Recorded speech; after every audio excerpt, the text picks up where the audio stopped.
Madonna est de retour avec Confessions 2, un court-métrage de 13 minutes présenté comme un hommage à sa carrière, accompagné d'un nouvel album et d'une mise en scène qui multiplie les références religieuses et mystiques. Plus on regarde, plus une impression s'installe. Rien n'est placé au hasard. Mais rien n'est non plus expliqué. Alors une question s'impose, qu'est-ce que Madonna cherche vraiment à dire à travers cette esthétique devenue presque obsessionnelle dans son œuvre depuis des années ?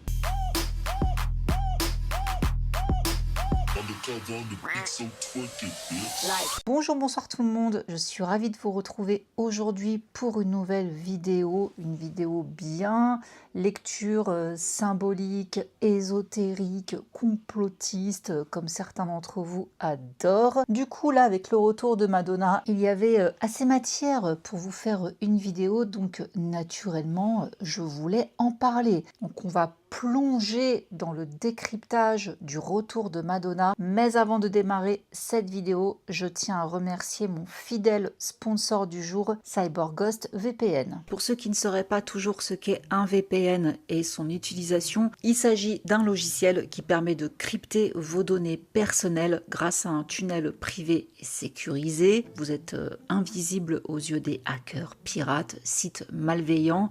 Vos coordonnées bancaires, maintenant elles sont uniquement à vous, tout comme vos mots de passe, vos adresses mail, etc. Ça, c'est pour la partie sécurité. Pour la partie un peu plus fun, sachez que vous pouvez débloquer les catalogues géorestreints de plus de 35 plateformes de streaming, telles qu'Amazon, Netflix, Disney+, de quoi alimenter vos froides soirées d'hiver. Et pour cela, rien de plus facile, il vous suffit juste d'ouvrir le petit onglet CyberGhost, de sélectionner la plateforme que vous souhaitez visionner. Vous choisissez ensuite le pays auquel vous souhaitez vous connecter pour accéder à ce catalogue. Et voilà, c'est fait. Donc si vous êtes connecté au Brésil, c'est comme si vous regardiez le Netflix brésilien. Sachez que CyberGhost est compatible avec tous les systèmes d'exploitation et avec un seul abonnement, vous pouvez protéger jusqu'à 7 appareils, votre ordinateur, votre tablette, votre téléphone et en plus en faire profiter les autres. Donc si vous voulez rejoindre les plus de 38 millions d'utilisateurs satisfaits,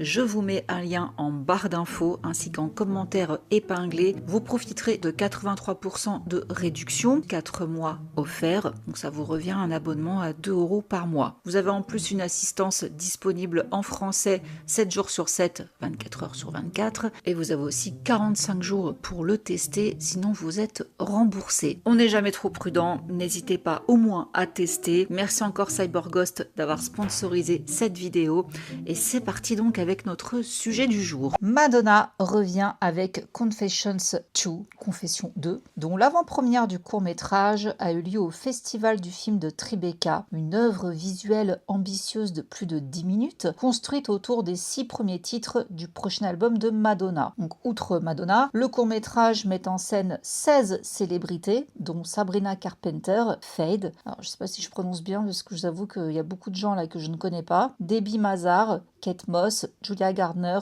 Odessa Azion, Richard E. Grant, Honey Dijon et la fille de Madonna, Lourdes Leon, entre autres, pour une durée totale de 13 minutes. Donc Confessions 2 est une sorte de suite à Confessions on a Dance Floor sorti en 2005 et il est donc prévu pour le 3 juillet. Les téléphones des spectateurs ont été pris et placés dans des étuis pendant près de 2h30 après l'ouverture des portes, 26 heures après un concert à Times Square qui avait littéralement paralysé la circulation. Madonna, âgée de 67 ans, est entrée au Beacon Theatre de New York par la droite de la scène, vêtue d'un grand manteau blanc à plumes, d'une robe scintillante et de lunettes de soleil noires, suivie par les flashs des photographes jusqu'à ce qu'elle trouve sa place. Après la fin du film, Madonna est montée sur scène pour une séance de questions-réponses avec les réalisateurs du film, David Toro et Solomon Chase, alias Torso, et on a pu l'entendre dire « Je ne veux pas faire de la musique sans substance, je veux faire de la musique qui a du sens. La musique dance vous fait bouger le corps, vous en ressentez la pulsation. C'est comme si vous étiez en connexion avec l'univers, en connexion avec les autres êtres humains. » Elle dit « Le film traite vraiment de connexion. Je sors de la solitude de mon appartement pour me retrouver en pleine forêt, entourée de gens avec des lasers qui leur sortent du derrière. Il s'agit simplement de traverser la vie, de de prendre des risques, d'être curieux, d'observer et de lâcher vos putains de téléphones pour entrer en connexion avec les autres. Ceci explique peut-être du coup pourquoi les spectateurs ont eu leur téléphone confisqué. Alors, on va pas du tout s'intéresser à l'aspect musical de ce retour,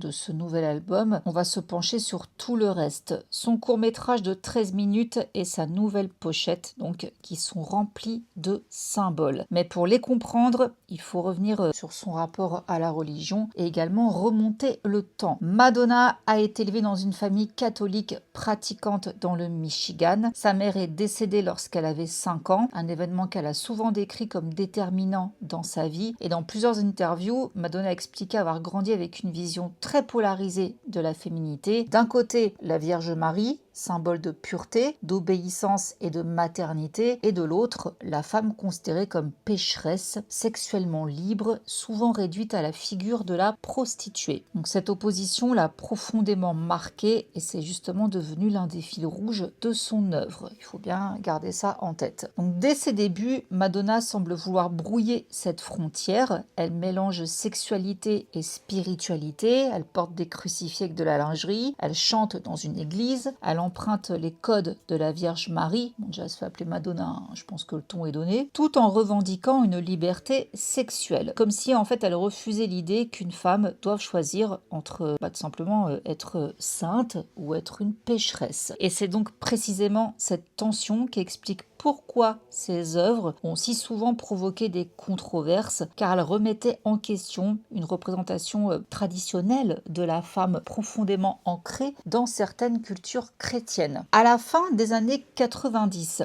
là, elle amorce un espèce de tournant, ni plus ni moins. Après avoir longtemps utilisé l'imagerie catholique pour interroger, provoquer ou dénoncer, elle dit rechercher une spiritualité plus personnelle. Et c'est là, donc à cette période, qu'elle découvre le Kabbalah Center, une organisation fondée par Philippe Berg qui propose un enseignement moderne de la Kabbale, une tradition mystique issue du judaïsme. Et contrairement à la Kabbale traditionnelle, historiquement réservée à un cercle restreint d'érudits juifs, le Kabbalah Center ouvre son enseignement à tous, sans distinction de religion ou de niveau d'études, et c'est précisément cette approche qui attire de nombreuses célébrités, dont Madonna. Mais faites quand même bien le distinguo entre le Kabbalah Center et la Kabbale tout court, parce qu'il a un peu pris des libertés, le gars qui a créé ça. Bon bref, je vais pas vous faire toute l'histoire de la Kabbale, mais juste pour vous dire, voilà, attention quand même de faire un peu le distinguo. Selon la biographe Marie-Gabrielle, Madonna a commencé à suivre ses enseignements alors qu'elle s'apprêtait à devenir mère. Elle explique avoir trouvé une philosophie centrée sur la responsabilité personnelle, les relations humaines et l'idée que chaque individu peut contribuer à réparer le monde. Et ça va encore rajouter d'autres symboles religieux tout au long de sa carrière. Elle va les mettre en scène dans ses clips ainsi que sur scène, souvent au prix de vives polémiques. L'exemple le plus célèbre reste sans doute le Confessions Tour de 2006. Pendant qu'elle interprète Life to Tell, chanson que j'adore d'ailleurs, elle apparaît suspendue à une immense croix recouverte de miroirs, portant une couronne d'épines, tandis que défilent derrière elle des images d'enfants africains et des statistiques sur les victimes du sida. Vous doutez bien que pour de nombreuses autorités religieuses, cette scène a été perçue comme blasphématoire. Le Vatican, des responsables protestants, des orthodoxes et d'autres représentants religieux ont dénoncé une profanation du symbole de la crucifixion et certains appelaient même au boycott de ses concerts. Même Madonna, elle rejette totalement cette interprétation. Dans un communiqué publié à l'époque, elle affirme que cette scène n'est ni anti-chrétienne, ni sacrilège, ni blasphématoire, car selon elle, la croix représente le fait de porter sa croix, une image présente dans la tradition chrétienne, et son objectif était d'attirer l'attention sur les millions d'enfants touchés par le sida en Afrique. D'ailleurs, la performance est conclue par une citation de l'Évangile selon Matthieu, je cite « Chaque fois que vous l'avez fait à l'un de ces plus petits de mes frères, c'est à moi que vous l'avez fait. » Comprendre ça est essentiel,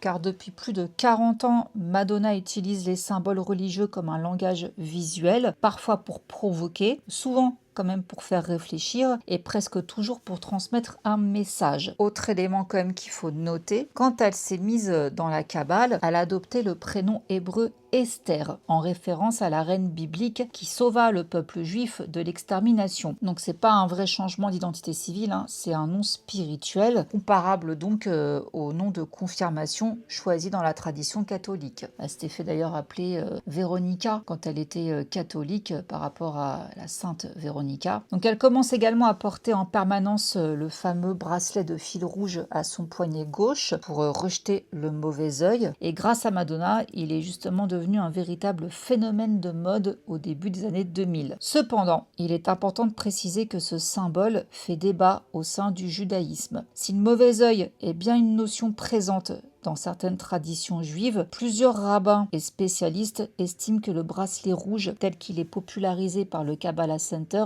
ne constitue pas une pratique reconnue de la Kabbale classique et relève davantage d'une tradition populaire ou d'une réinterprétation contemporaine. Pour ça, je vous dis qu'il y a quand même des nuances entre les deux. Donc, à partir de cette période, les thèmes de la lumière, de la transformation intérieure, du libre arbitre, de la responsabilité individuelle et de la recherche spirituelle deviennent plus présents dans son travail. Des thèmes mystiques ont commencé à imprégner ses chansons, à commencer par son album de 98, donc Ray of Light. Elle a un jour évoqué la personne qu'elle était avant de s'intéresser à la Kabbale en ces termes. À quoi pensais-je avant de commencer à réfléchir? Le temps où j'étais une idiote ne me manque pas. Autre morceau qui a fait débat, la chanson Isaac, parue en 2000 sur l'album Confessions on the Dance Floor.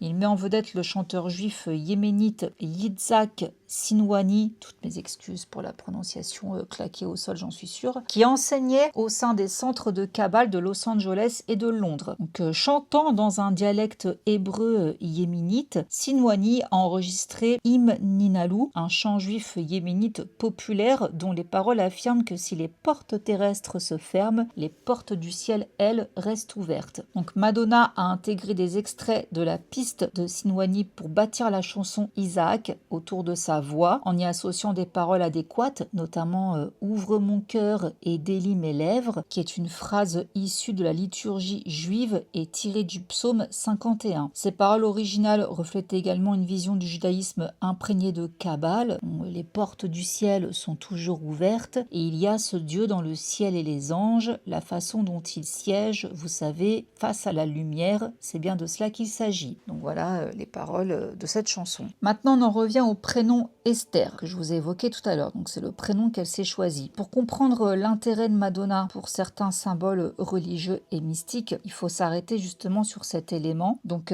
Esther apparaît dans le livre d'Esther, un texte de la Bible hébraïque. Elle est une jeune femme juive qui devient reine de Perse après avoir épousé le roi Assuérus, et à ses côtés, son cousin Mordecai découvre qu'un haut dignitaire du royaume, Aman, prépare l'extermination du peuple juif. Pardonnez-moi encore une fois les prononciations. Esther, qui au départ cache son identité, prend alors un risque immense. Elle révèle au roi qui elle est réellement et obtient l'annulation du décret. Elle devient ainsi une figure de courage, de protection et de salut. C'est pour cette raison que son histoire est au cœur de la fête Purim, qui célèbre la survie du peuple juif face à la menace d'anéantissement. Mais le nom Esther ne se limite pas à ce récit historique. En hébreu, il est souvent rapproché de la racine Esther, H-E-S-T-E-R, qui signifie cacher, dissimuler. Autrement dit, Esther n'est pas seulement une figure de révélation, elle est aussi une figure du secret. Et dans le texte biblique lui-même, il y a un détail justement qui renforce cette idée. Le livre d'Esther est le seul livre de la Bible où Dieu n'est jamais explicitement nommé. Pourtant, les événements continuent de se dérouler comme si une force invisible guidait l'histoire. Le divin n'est pas toujours visible, mais il agit en arrière-plan. Donc pourquoi Madonna a choisi le nom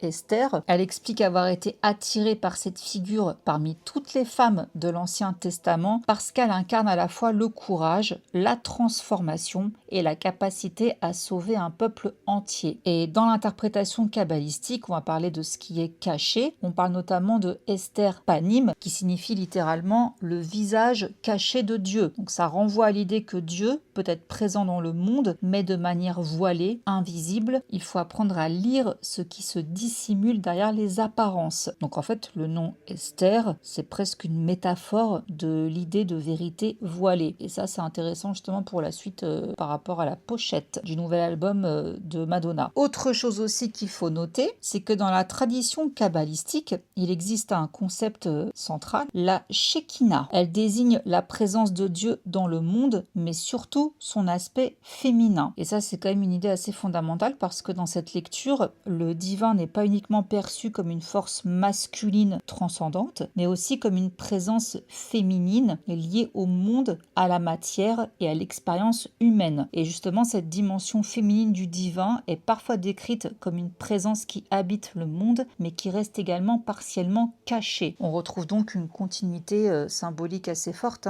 Esther, la figure cachée qui agit dans l'ombre. Esther, H-E-S-T-E-R, qui veut donc dire le caché. La Shekinah, qui est la présence divine féminine. Et l'idée générale d'un divin invisible mais actif. Et c'est donc un lien parfaitement cohérent avec la pochette de Confessions 2. Bon alors déjà, cette pochette, elle est censée faire écho à Confessions on the Dance Floor, où on voyait Madonna également assise, à genoux, de dos. Bon bah cette fois-ci, elle se présente de face, mais elle est voilée. Elle porte un voile semi-transparent, et ça, c'est pas passé inaperçu pour, on va dire, ceux qui ont l'œil. Ça rappelle le voile d'Isis, qui est une figure énigmatique, mais importante quand même dans la franc-maçonnerie. Entre autres, petit cours d'histoire, déjà on a Isis dans l'Égypte antique, c'est la base réelle. C'est une déesse majeure de l'Égypte ancienne et elle est surtout connue pour être l'épouse d'Osiris, la mère d'Horus, une magicienne et une protectrice, également la déesse de la guérison, mais aussi la déesse des morts et de la renaissance. Donc là, ce qui est important, c'est qu'elle n'est pas seulement une déesse maternelle, elle est aussi une force de continuité entre la vie et la mort. Et elle joue d'ailleurs un rôle central dans le mythe osirien. Osiris est tué et démembré, Isis rassemble son corps et permet donc sa résurrection partielle. Donc symboliquement, Isis, c'est la réparation du fragmenté, plus la renaissance, plus la maîtrise du cycle vie-mort. Vous captez? Ensuite, on a Isis dans le monde gréco-romain. Donc là, elle s'est propagée en dehors de l'Égypte, elle est devenue une figure universelle. Dans les temples grecs et romains, elle est associée à la mer, MER, protection des marins. Elle est également associée à la magie, à la fertilité, à la protection des rois, et c'est donc une forme de déesse globale. Et on a également Isis dans l'ésotérisme occidental. Alors là, c'est à partir du 19e siècle, elle est complètement réinterprétée. Dans les courants occultistes, notamment hermétisme et ésotérisme moderne, elle devient le symbole du mystère de la nature, également le symbole de la vérité cachée et celui de la connaissance interdite aux profanes. Maintenant, le mythe du voile d'Isis. Donc elle est parfois représentée voilée. Donc là, le symbole du voile, c'est ce qui cache la vérité ultime, ce que l'humain ne peut pas totalement comprendre et la limite entre le savoir et l'ignorance. Plus tu soulèves le voile, plus tu approches du réel. Et pourquoi on s'en sert souvent en fait dans la culture pop et l'ésotérisme moderne? Parce qu'elle condense en fait 4 idées puissantes, à savoir le féminin sacré, le mystère, le pouvoir caché, la transformation et la renaissance. C'est une figure, si je puis dire, très dense, symboliquement. Du coup, on peut la réutiliser à toutes les sauces, quoi. C'est donc là justement que le voile sur la pochette du nouvel album de Madonna, il n'est pas passé inaperçu donc pour les personnes qui connaissent un peu toutes ces histoires. Elle se présente un peu comme Isis finalement, Madonna. Mais c'est pas fini. Pour comprendre certaines interprétations autour de Confessions 2, parce qu'il y en a plusieurs, il faut faire un petit détour par un autre moment clé de sa carrière. Et là, je vous rappelle le Super Bowl de 2012. Alors déjà, une semaine avant le Super Bowl, Madonna avait évoqué lors de l'émission d'Anderson Cooper la dimension spirituelle qu'elle attribue à son spectacle de la mi-temps. Donc elle déclarait: le Super Bowl est en quelque sorte le saint des saints de l'Amérique. J'interviendrai à mi-parcours de cette expérience religieuse et je devrais prononcer un sermon. il faudra qu'il soit marquant. Alors c'est quand même assez révélateur qu'une adepte de la Kabbale ait qualifié le Super Bowl de Saint des Saints. Ce terme désigne quand même le lieu le plus sacré du temple de Salomon. Nul autre que le grand prêtre n'était autorisé à pénétrer dans le Saint des Saints, petit rappel d'histoire religieuse, et ce privilège ne lui était accordé que le jour du grand pardon, Yom Kippour, afin d'offrir le sang du sacrifice et de l'encens. Donc l'analogie faite par Madonna témoigne donc de l'état d'esprit sous-tendant sa prestation. Ça donnait le ton.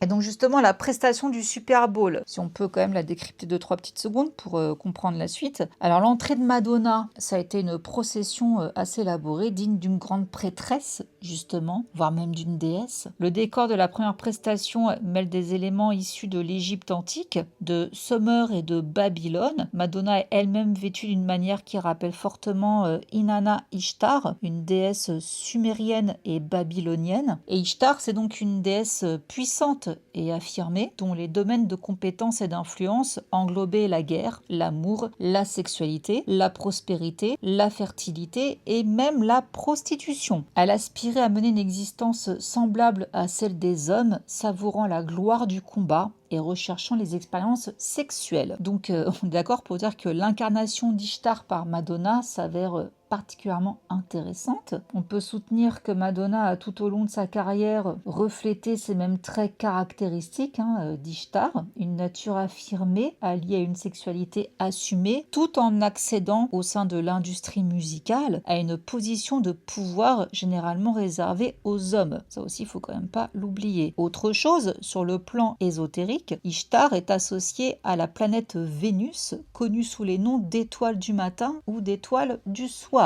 La présence de deux sphinx devant Madonna rappelle fortement la carte du tarot, le chariot, si on veut encore aller plus loin. Et cette carte représente l'être exalté qui chevauche le char de la création. Les sphinx qui tirent le char symbolisent le pouvoir secret et inconnu grâce auquel le souverain victorieux se déplace continuellement à travers les différentes parties de son univers. Et c'est donc dans ce cadre empreint de mythologie que Madonna a interprété Vogue. Et le morceau s'achève sur un symbole on va dire cohérent avec le thème égypto-babylonien de la performance et qui revêt également une importance capitale au sein de sociétés secrètes, occultes, telles que la franc-maçonnerie, la Rose-Croix et les Illuminati, à savoir le disque solaire ailé. Car les mystiques égyptiens utilisaient le soleil ailé pour la magie rituelle et les invocations. Donc le soleil ailé est encore utilisé aujourd'hui par des groupes tels que les francs-maçons, les théosophes et les Rose-Croix. Le globe ailé est le symbole de l'âme parvenue à la perfection, prenant son envol pour retourner à la source de sa création dans les Champs-Élysées de l'au-delà. Donc l'affichage de ce symbole, bien qu'apparemment anodin et purement esthétique, met en lumière la dimension spirituelle occulte sous-tendant toute la prestation de Madonna, selon,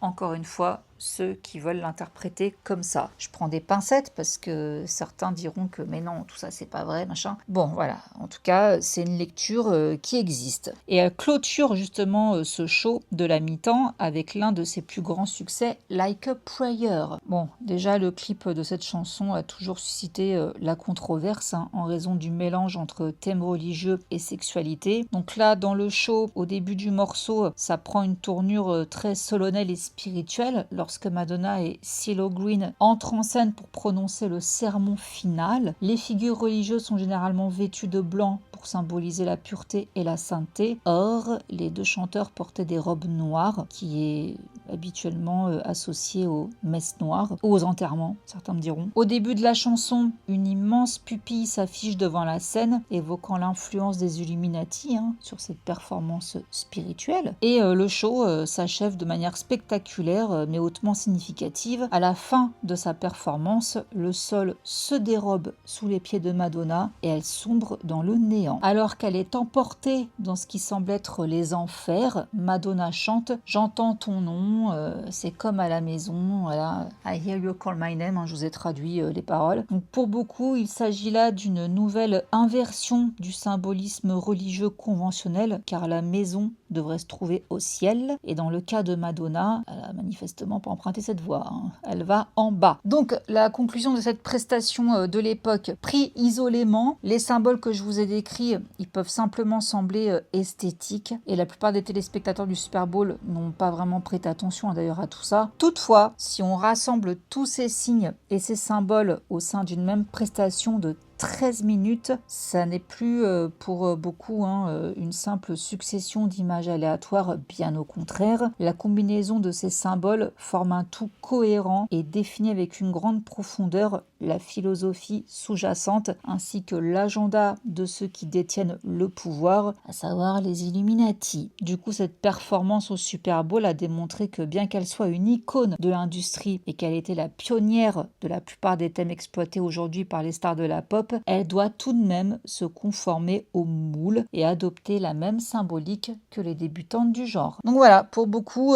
cette prestation de Madonna à la mi-temps, c'était un immense rituel Illuminati auquel ont assisté des millions de téléspectateurs. Donc en ce jour des expiations qu'est le Super Bowl, Madonna, grande prêtresse de l'industrie Illuminati, a pénétré dans le sein des saints de l'Amérique pour délivrer un sermon de 13 minutes entendu par tous, mais compris par peu. 13 minutes, il a duré son sermon. Le même nombre de minutes que dure son nouveau clip Confessions 2. Intéressant. D'autant que le chiffre 13, il n'est pas anodin. Dans la lecture symbolique occidentale, classique, le 12, c'est l'ordre, la complétude, le cycle parfait, 12 mois, 12 signes du zodiaque, 12 apôtres, etc. 13, ça représente ce qui dépasse le système. Donc il est souvent vu comme le désordre, la rupture, l'excès du cadre, ce qui dérange l'équilibre. C'est pour ça qu'il y a beaucoup de superstitions autour de ce chiffre. Il ne rentre pas dans le cycle parfait. Mais dans les traditions occultes modernes, donc 19e siècle, 20e siècle, le 13 a été revalorisé. Il représente la transformation, la mort symbolique, le passage d'un état à un autre et l'initiation. Donc là, la logique, c'est qu'on ne passe pas au niveau supérieur sans destruction de l'ancien ordre. C'est pour ça que dans certaines lectures occultes modernes, le 13 est associé à des rites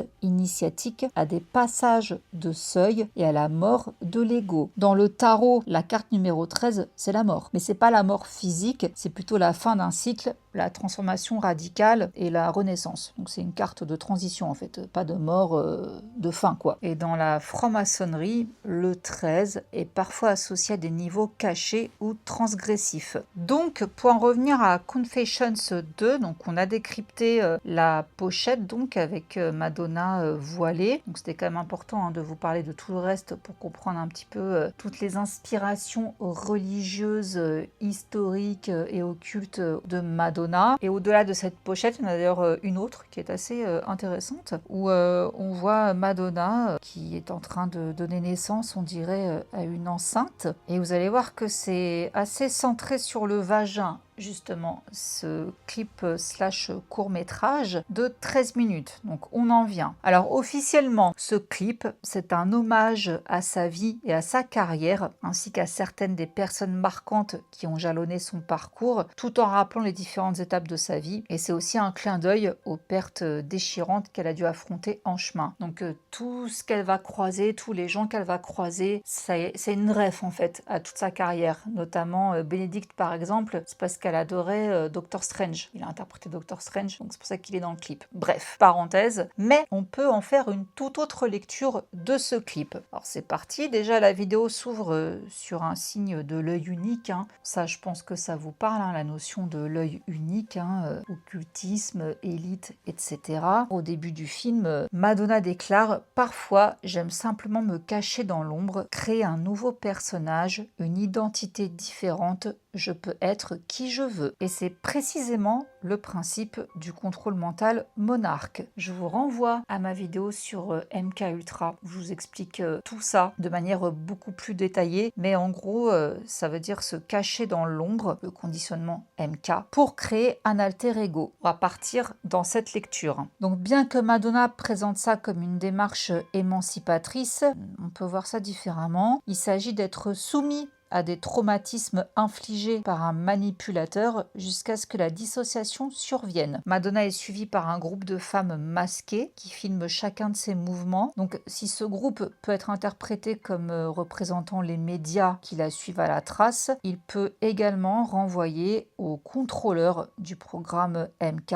qui surveille et dirige les esclaves durant le processus de programmation. Donc, dans la pièce obscure, donc pendant la programmation, les manipulateurs pointent des caméras et des projecteurs sur sa tête et ensuite ce qui va se produire se passe entièrement dans son esprit. Elle marche dans un champ, de la lumière émanant de son vagin. Alors là, c'est intéressant. Madonna est désormais un vagin incarnant Lucifer, car Lucifer signifie littéralement porteur de lumière en latin. De plus, la chanson intitulée Good for the Soul, bon pour l'âme, recèle une signification ésotérique, confirmant que la lumière n'est pas là uniquement à des fins esthétiques. Alors le premier couplet dit « Sur la lumière spirale nous volons, nous ne ferons qu'un, nous serons divins, tous les esprits, ils s'entrelacent tous, n'oublie pas cela. » Et tandis qu'elle chante ces paroles, on aperçoit brièvement des figures de nonnes portant des croix, toujours, elle les place. Et à cette image de sainteté s'oppose une décadence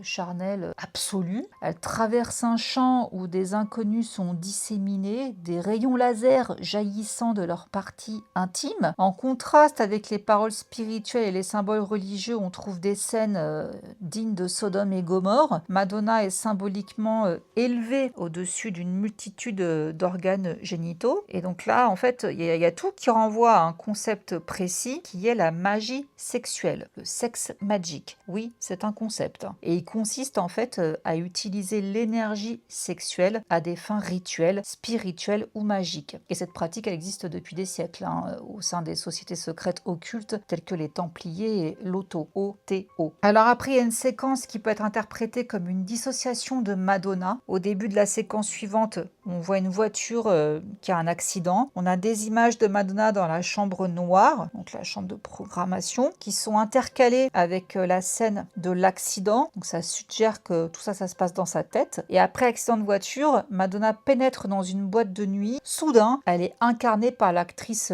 Julia Garner. Donc là, c'est une représentation visuelle de la création d'un alter. Quand on est en plein dans le type MK, c'est elle, et pourtant c'est pas elle. Et tout ça se déroule sous l'œil vigilant de l'équipe de tournage qui représenterait donc dans cette lecture les agents du programme MK qui surveillent son esprit. Les paroles de la chanson sont d'ailleurs fortement imprégnées de l'idéologie MK, où la piste de danse est comparée à un espace rituel. Petit trèfle à Dionysos, au passage, dieu du vin, de la vigne, de la fête, de l'ivresse et des excès, où les gens dansaient jusqu'à la transe pendant ces fêtes. Donc là, la piste de danse, ça n'est pas qu'un lieu, c'est un seuil. Ça colle encore avec l'idée du chiffre 13, cette histoire de seuil, de passage, de transformation. Donc un espace rituel où le mouvement remplace les mots. Dans un couplet, Madonna évoque des concepts fondamentaux du contrôle mental, à savoir la destruction de la personnalité profonde par le traumatisme. Qu'elle chante,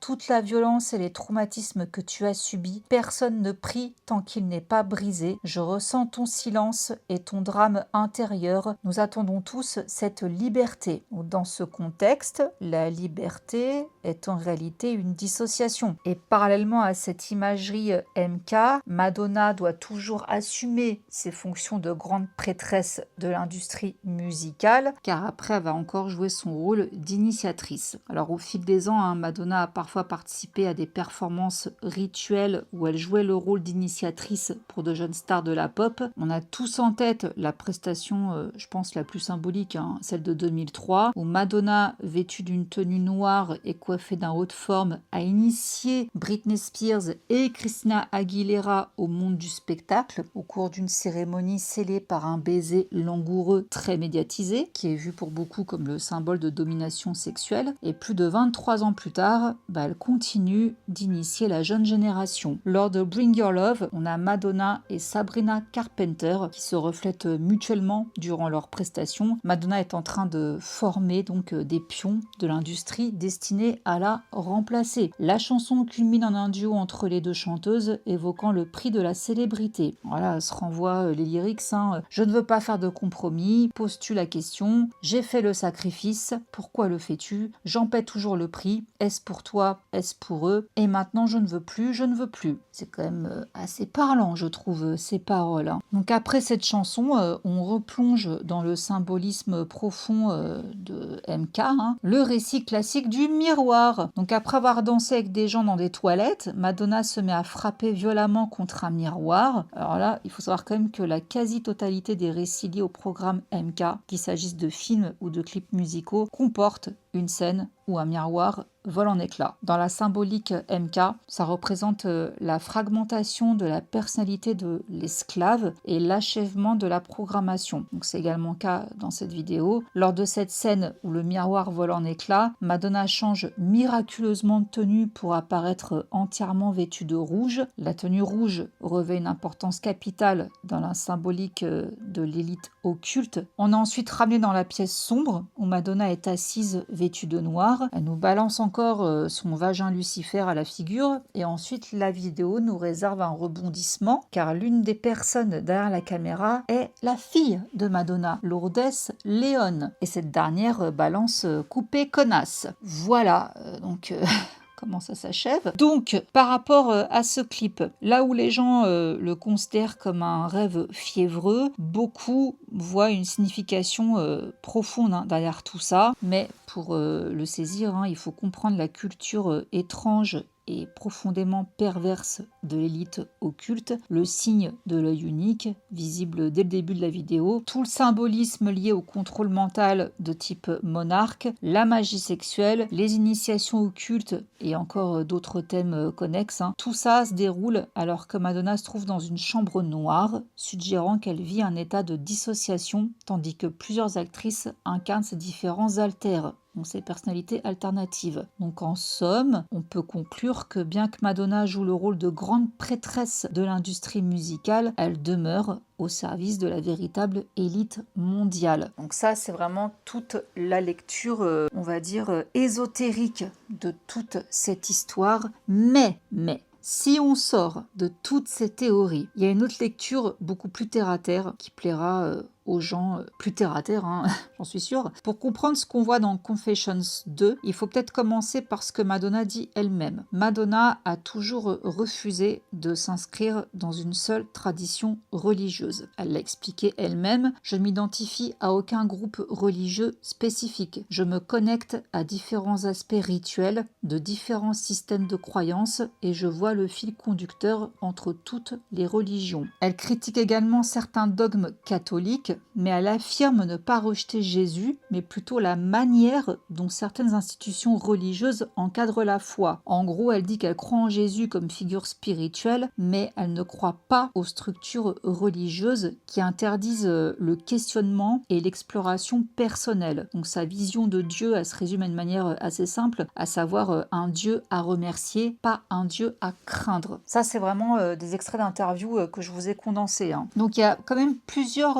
chercheurs en études religieuses qui ont étudié, hein, le cas Madonna et qui soulignent que sa démarche n'est pas théologique au sens classique. Selon eux, il ne s'agit pas d'un système religieux structuré, mais plutôt d'une forme de spiritualité. Une spiritualité qui est individuelle, éclectique et très critiquée des institutions. Certains auteurs résument même son rapport à la religion comme une forme de quête personnel de sens, tout simplement, mais d'autres chercheurs estiment que chez Madonna, la religion n'est pas seulement une croyance, c'est aussi un langage, un système de symboles qu'elle utilise pour parler du pouvoir, du corps, de la transformation et de l'identité. Et il y en a d'autres qui voient simplement dans son œuvre une posture artistique, celle d'une artiste qui refuse de séparer le sacré du profane ou le spirituel du culturel. Donc, si on analyse Confessions 2 à la lumière de tout ça, on peut voir qu'en fait, il représente exactement ce que Madonna fait depuis des années, quoi. À savoir mettre en relation des symboles, des traditions, des images, et elle laisse le spectateur faire le reste. Car oui, malgré ce qu'on pourrait croire, Madonna a un rapport très profond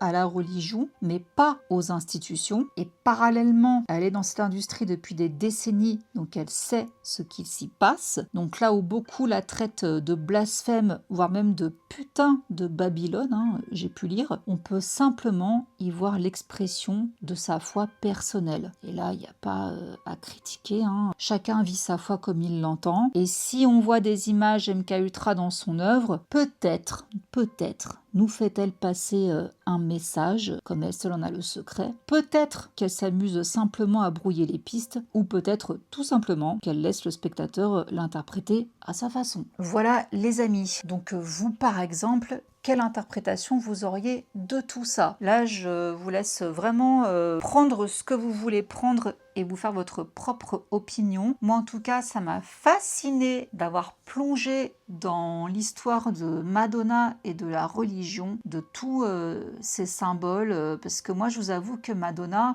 c'est pas une artiste que je suis réellement, hein. Voilà, je l'écoutais surtout quand j'étais petite et j'avais toujours l'image de Madonna comme étant une sataniste. Et en faisant mes recherches pour cette vidéo, je me suis dit, bah en fait, non, c'est pas du satanisme, c'est vraiment de la provoque.